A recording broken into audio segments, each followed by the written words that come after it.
Please subscribe and edits.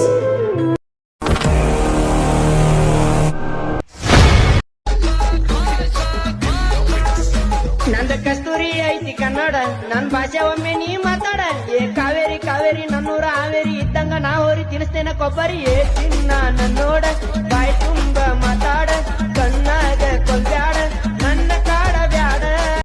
Let's start the video. Hey hi guys, welcome back to another video.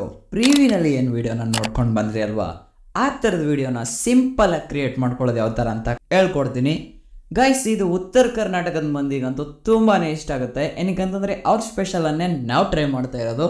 So ಯಾವ ಥರ create ಮಾಡ್ಕೊಳ್ಳೋದು ಅಂತ ಸಿಂಪಲಾಗಿ ನೋಡ್ತಾ ಹೋಗೋಣ. ಅಲರ್ಟ್ ಮೋಷನ್ ಆ್ಯಪ್ನ ಓಪನ್ ಮಾಡ್ಕೊಳ್ಳಿ ಗಾಯ್ಸ್.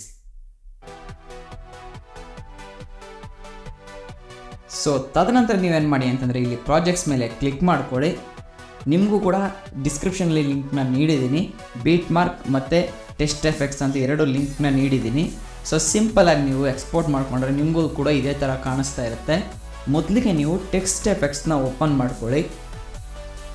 ಟೆಕ್ಸ್ಟ್ ಎಫೆಕ್ಟ್ಸ್ ಓಪನ್ ಆದಾಗ ಟೆಕ್ಸ್ಟ್ ಲೇಯರ್ಗಳು ಕಾಣ್ತಾ ಇರ್ತವೆ. ಸೊ ನೀವು ಮೊದಲಾಗಿ ಪ್ಲಸ್ ಮೇಲೆ ಕ್ಲಿಕ್ ಮಾಡಿಕೊಂಡು ಮೀಡಿಯಾ ಕೊಟ್ಟು ಒಂದು ಫೋಟೋನ ಸೆಲೆಕ್ಟ್ ಮಾಡಿಕೊಂಡು 3 ಡಾಟ್ ಕೊಟ್ಟು ಫಿಲ್ ಕಂಪೋಸಿಷನ್ ಏರಿಯಾ ಅಂತ ಸೆಟ್ ಮಾಡ್ಕೊಳ್ಳಿ ಗಾಯ್ಸ್. ಅದಾದಮೇಲೆ ಈ ಫೋಟೋನ ತುಂಬ ಕೆಳಗಡೆ ತಗೊಂಡು ಬನ್ನಿ ಗಾಯ್ಸ್. ಕೊನೆಗೆ ತಗೊಂಡು ಬನ್ನಿ ಗಾಯ್ಸ್. ಇವಾಗ ತಗೊಂಡು ಬಂದಿದ್ದೀವಿ. ಸೊ ಫೋಟೋ ಕೂಡ ಸೆಟ್ ಆಗಿದೆ. ಇದನ್ನ ಇವಾಗ ಕೊನೆಗೆ ಬಂದು ಈ ಲೇಯರ್ ಮೇಲೆ ಕ್ಲಿಕ್ ಮಾಡಿಕೊಂಡು ಎಕ್ಸ್ಟೆಂಡ್ ಆಪ್ಷನ್ ಮೇಲೆ ಎಕ್ಸ್ಟೆಂಡ್ ಮಾಡ್ಕೊಳ್ಳಿ ಗಾಯ್ಸ್. ಸೊ ಎಕ್ಸ್ಟೆಂಡ್ ಆಗಿದೆ. ಸೊ ಈ ಫೋಟೋ ಮೇಲೆ ಇವಾಗ ಕ್ಲಿಕ್ ಮಾಡಿಕೊಂಡು ಬ್ಲೆಂಡಿಂಗ್ ಇನ್ ಒಪಾಸಿಟಿ ಮೇಲೆ ಕ್ಲಿಕ್ ಮಾಡಿಕೊಂಡು 100 ಇರೋದನ್ನ ಒಂದು 75ಗೆ ಸೆಟ್ ಮಾಡ್ಕೊಳ್ಳಿ ಗಾಯ್ಸ್. ಸೊ ತದನಂತರ ಇಲ್ಲಿ ನೀವು ನೋಡ್ತಾ ಇರ್ಬೋದು ಸೆಟ್ಟಿಂಗಲ್ಲಿ ಇಲ್ಲಿ ಲೈಟ್ ಗ್ರೇ ಅಂತ ಇದೆ. ಸೊ ಇದನ್ನು ಬ್ಲ್ಯಾಕ್ಗೆ ಸೆಟ್ ಮಾಡ್ಕೊಳ್ಳಿ ಗಾಯ್ಸ್. ಸೊ ನೀವಾಗ ಇನ್ನೊಂದು ಏನು ಮಾಡ್ಬೇಕಂತಂದರೆ ಇಲ್ಲಿ ಟೆಕ್ಸ್ಟ್ ಲೇಯರ್ಗಳು ಕಾಣಿಸ್ತಾ ಇದೆ ಎಲ್ಲ ಮೇಲ್ಗಡೆ. ಸೊ ಇವೆಲ್ಲ ಟೆಕ್ಸ್ಟ್ ಲೇಯರ್ಗಳು. ಈ ಟೆಕ್ಸ್ಟ್ ಲೇಯರ್ಗಳನ್ನ ಏನು ಮಾಡ್ಬೇಕಂತಂದರೆ ಸಿಂಪಲಾಗಿ ಇದ್ರ ಮೇಲೆ ಕ್ಲಿಕ್ ಮಾಡ್ಕೊಳ್ಳಿ. ಕ್ಲಿಕ್ ಮಾಡಿಕೊಂಡು ಎಡಿಟ್ ಟೆಕ್ಸ್ಟ್ ಮೇಲೆ ಕ್ಲಿಕ್ ಮಾಡಿಕೊಂಡು ರಾಬರ್ಟ್ ರೆಗ್ಯುಲರ್ ಅಂತ ಸೆಲೆಕ್ಟ್ ಆಗಿರುತ್ತೆ. ಸೊ ಇದನ್ನು ನೀವು ಏನು ಮಾಡ್ಕೊಳ್ಬೇಕಂತಂದರೆ ನುಡಿ 27K ಅನ್ನೋ ಒಂದು ಫಾಂಟ್ನ ಡೌನ್ಲೋಡ್ ಮಾಡಿಕೊಂಡು ಎಕ್ಸ್ಪೋರ್ಟ್ ಮಾಡ್ಕೊಂಡಿರಿ. ಸೊ ಅದನ್ನು ಆ್ಯಡ್ ಮಾಡ್ಕೊಳ್ಳಿ. ಆ ಫಾಂಟ್ ಲಿಂಕ್ನೂ ಕೂಡ ನಾನು ನಿಮಗೆ ಡಿಸ್ಕ್ರಿಪ್ಷನಲ್ಲಿ ಕೊಟ್ಟಿರ್ತೀನಿ. ಸೊ ಇವಾಗ ನೋಡಿ, ಇವಾಗ ನೋಡ್ತಾ ಇರ್ಬೋದು, ಇವಾಗ ಕನ್ನಡ ಫಾಂಟೇ ಬಂದಿದೆ. ಸೊ ತದನಂತರ ಇದ್ರ ಮೇಲೆ ಕ್ಲಿಕ್ ಮಾಡ್ಕೊಳ್ಳಿ. ಕ್ಲಿಕ್ ಮಾಡಿಕೊಂಡು ಈ ಬಾಕ್ಸ್ ಮೇಲೆ ಕ್ಲಿಕ್ ಮಾಡಿಕೊಂಡು ಕಾಪಿ ಲೇಯರ್ ಅಂತ ಕೊಟ್ಕೊಳ್ಳಿ. ಕೊಟ್ಕೊಂಡಾದಮೇಲೆ ಎರಡನೇದ್ರ ಮೇಲೆ ಕ್ಲಿಕ್ ಮಾಡಿಕೊಂಡು ಬಾಕ್ಸ್ ಮೇಲೆ ಕ್ಲಿಕ್ ಮಾಡಿಕೊಂಡು ಪೇಸ್ಟ್ ಸ್ಟೈಲ್ ಪಕ್ಕದಲ್ಲೇ ರೈಟಲ್ಲಿ ಹ್ಯಾರೋ ಥರ ಕಾಣಿಸ್ತಾ ಇದೆ ಅದರ ಮೇಲೆ ಕ್ಲಿಕ್ ಮಾಡ್ಕೊಳ್ಳಿ. ಸೊ ಇಲ್ಲಿ ಇರೋದನ್ನೆಲ್ಲ ಆಫ್ ಮಾಡ್ಕೊಳ್ಳಿ. ಈ ಟೆಕ್ಸ್ಟು ಎ ಅಂತ ಕಾಣಿಸ್ತಾ ಇದೆಯಲ್ಲ ಅದೊಂದು ಬಿಟ್ಟು. ಸೊ ತದನಂತರ ಪೇಸ್ಟ್ ಮೇಲೆ ಕ್ಲಿಕ್ ಮಾಡಿಕೊಂಡ್ರೆ ಸೊ ಇನ್ನೇನು ಮಾಡಬೇಕಾಗಿಲ್ಲ, ಮಿಕ್ಕಿದಕ್ಕೆಲ್ಲ ಸೆಲೆಕ್ಟ್ ಮಾಡಿಕೊಂಡು ಜಸ್ಟ್ ಈ ಥರ ಪೇಸ್ಟ್ ಮಾಡ್ಕೊಂಡು ಹೋಗಿ ಗಾಯ್ಸ್. ಜಸ್ಟ್ ಇದೇ ಥರ ಪೇಸ್ಟ್ ಮಾಡಿಕೊಂಡು ಹೋಗಬೇಕಾಗುತ್ತೆ ಗಾಯ್ಸ್.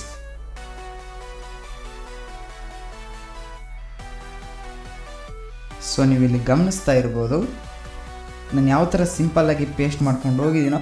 ಸ್ಟೆಪ್ಸ್ಗಳನ್ನ ಸರಿಯಾಗಿ ನೋಡ್ಕೊಳ್ಳಿ. ಸ್ಟೆಪ್ಸು ಸರಿಯಾಗಿ ಏನಾದರೂ ಆಯಿತು ಅಂತಂದರೆ ನಿಮಗೆ ತುಂಬಾ ಎಡಿಟಿಂಗ್ ಈಸಿ ಆಗುತ್ತೆ. ಸ್ಟೆಪ್ಸು ಮಿಸ್ ಆಯಿತು ಅಂತಂದರೆ ನಾನು ಏನು ಮಾಡಿದೆ ಅದನ್ನು ಸರಿಯಾಗಿ ನೀವು ಮಾಡಲಿಲ್ಲ ಅಂತಂದರೆ ನಿಮಗೆ ತುಂಬಾ ಕಷ್ಟ ಆಗ್ಬೋದು. So follow steps. ಸೊ ಇವಾಗ ನೀವು ನೋಡ್ತಾ ಇರ್ಬೋದು ಲಾಸ್ಟಲ್ಲಿ ಗಾಯ್ಸ್ ಸಂಜು ಎಡಿಟ್ಸ್ ಅಂತ ನಾನು ಬರ್ಕೊಂಡಿದ್ದೀನಿ. ಸೊ ನಿಮಗೆ ಯಾವುದು ಇಷ್ಟ ಆಗುತ್ತೋ ಆ ಫಾಂಟ್ನ ಸೆಟ್ ಮಾಡ್ಕೊಳ್ಳಿ. ನಾನು ಯಾವ್ದು ಹಾಕ್ಕೊಳ್ತೀನಿ ಅಂತಂದರೆ ಲೆಮನ್ ಮಿಲ್ಕ್ ಬೋಲ್ಡ್ ಆಗ್ತು ಅಂತಂದರೆ ಸ್ವಲ್ಪ ಇದು ಜಾಸ್ತಿನೇ ಆಗುತ್ತೆ. ಸೊ ನನ್ನ ಹತ್ರ ಯಾವ ಫಾಂಟ್ ಇದೆಯೋ ಅದನ್ನೇ ಯೂಸ್ ಮಾಡ್ಕೊಳ್ತೀನಿ. ಸೊ ನೀವು ಹಾಗೆ ನಿಮ್ಮ ಹತ್ರ ಯಾವ ಫಾಂಟ್ ಇದೆಯೋ ಅದನ್ನೇ ಯೂಸ್ ಮಾಡ್ಕೊಳ್ಳಿ. ಸೊ ನಾನು ಬಾಲೋತ್ತಮ್ಮ ಅನ್ನೋದೊಂದು ಫಾಂಟ್ನ ಯೂಸ್ ಮಾಡ್ಕೊಂಡಿದ್ದೀನಿ. ಸೊ ಅದಕ್ಕಿಂತ ಒಳ್ಳೆ ಫಾಂಟ್ ನನ್ನ ಹತ್ರ ಎಕ್ಸ್ಪೋರ್ಟ್ ಯಾವುದು ಮಾಡಿಲ್ಲ. ಸೊ ಸಿಂಪಲಾಗಿ ಸದ್ಯಕ್ಕೆ ಅದೊಂದು ಇರಲಿ. ಸೊ ತದನಂತರ ಇಲ್ಲಿ ಇಷ್ಟೇ ಕೆಲಸ. ಈ ಟೆಕ್ಸ್ಟ್ ಎಫೆಕ್ಟ್ಸ್ ಕೆಲಸ ಮುಗಿದಿದೆ. ಸೊ ಅದಾದಮೇಲೆ ಇನ್ನೊಂದು ಇಲ್ಲಿ ಸಂಜು ಎಡಿಟ್ಸ್ ಅಂತ ನಾನು ಬರ್ಕೊಂಡಿದ್ದೀನಲ್ವ, ಎಡಿಟ್ ಟೆಕ್ಸ್ಟ್ ಮೇಲೆ ಕ್ಲಿಕ್ ಮಾಡಿಕೊಂಡು ನೀವು ಇದನ್ನು ಚೇಂಜ್ ಮಾಡ್ಕೊಳ್ಬೋದು. ಚೇಂಜ್ ಮಾಡ್ಕೊಳ್ಳಿ. ಸೊ ಹಾಗೆ ಕೊನೆಯಲ್ಲೂ ಕೂಡ ಇನ್ನೊಂದು ಸಾರಿ ಬರೆದಿದ್ದೀನಿ, ಅದನ್ನು ಕೂಡ ಚೇಂಜ್ ಮಾಡ್ಕೊಳ್ಳಿ.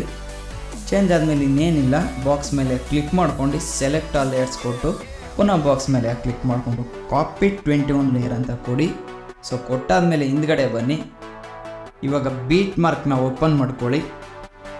ಓಪನ್ ಮಾಡ್ಕೊಂಡ ತಕ್ಷಣ ಈ ಹ್ಯಾರೋಗೆ ನಿಲ್ಲಿಸ್ಕೊಂಡು 3:1 ಸೆಕೆಂಡ್ಗೆ ನಿಲ್ಲಿಸ್ಕೊಂಡು ಅದೇ ಕಾಪಿ ಮಾಡ್ಕೊಂಡು ಬಂದ್ವಲ್ವಾ, ಸೊ ಬಾಕ್ಸ್ ಮೇಲೆ ಕ್ಲಿಕ್ ಮಾಡಿಕೊಂಡು ಪೇಸ್ಟ್ 21 ಲೇಯರ್ ಅಂತ ಕೊಟ್ಟು ಪೇಸ್ಟ್ ಮಾಡ್ಕೊಳ್ಳಿ ಗಾಯ್ಸ್. ಇವಾಗ ನೀವು ನೋಡ್ತಾ ಇರ್ಬೋದು ಸಿಂಪಲ್ಲಾಗಿ. ಸೊ ಫೋಟೋನ ಕ್ಲಿಕ್ ಮಾಡಿಕೊಂಡು 3 ಡಾಟ್ ಕೊಟ್ಟು ಫಿಲ್ ಕಂಪೋಸಿಷನ್ ಏರಿಯಾ ಅಂತ ಸೆಟ್ ಮಾಡ್ಕೊಳ್ಳಿ ಗಾಯ್ಸ್. ಸೊ ಫೋಟೋ ಒಂದೇ ಅಲ್ಲ, ಈ ಬ್ಲ್ಯಾಕ್ ಲೇಯರ್ನು ಕೂಡ ಈ ಥರ ಸೆಟ್ ಮಾಡ್ಕೊಳ್ಳಿ ಗಾಯ್ಸ್. ಸೆಟ್ ಆಗಿರುತ್ತೆ. ಸೊ ಆಗಿಲ್ಲ ಅಂತಂದರೆ ಸರಿಯಾಗಿ ಸೆಟ್ ಮಾಡ್ಕೊಳ್ಳಿ. ಸೊ ಇನ್ನೊಂದು ನೋಡ್ಕೊಳ್ಳಿ ಸರಿಯಾಗಿ ಯಾವುದಾಗಿದೆ ಆಗಿಲ್ಲ ಅಂತಂತ. ಸೊ ಇಷ್ಟೇ ಗಾಯ್ಸ್, ನಮ್ಮ ಎಡಿಟಿಂಗ್ ಇವಾಗ ಮುಗಿದಿದೆ. ಸೊ ಇವಾಗ ಎಕ್ಸ್ಪೋರ್ಟ್ ಆಪ್ಷನ್ ಮೇಲೆ ಕ್ಲಿಕ್ ಮಾಡಿಕೊಂಡು ವೀಡಿಯೋನ ಎಕ್ಸ್ಪೋರ್ಟ್ ಮಾಡ್ಕೊಳ್ಳಿ ಗಾಯ್ಸ್. ವಿಡಿಯೋ ಇಷ್ಟ ಆಗಿದ್ರೆ ಒಂದು ಲೈಕ್ ಕೊಡೋದನ್ನ ಮಾತ್ರ ಮರಿಬೇಡಿ ಅಂತ ಹೇಳ್ತಾ ವಿಡಿಯೋನ ಇಲ್ಲಿಗೆ ಕೊನೆ ಮಾಡ್ತಾ ಇದ್ದೀನಿ guys. Let's see next video guys.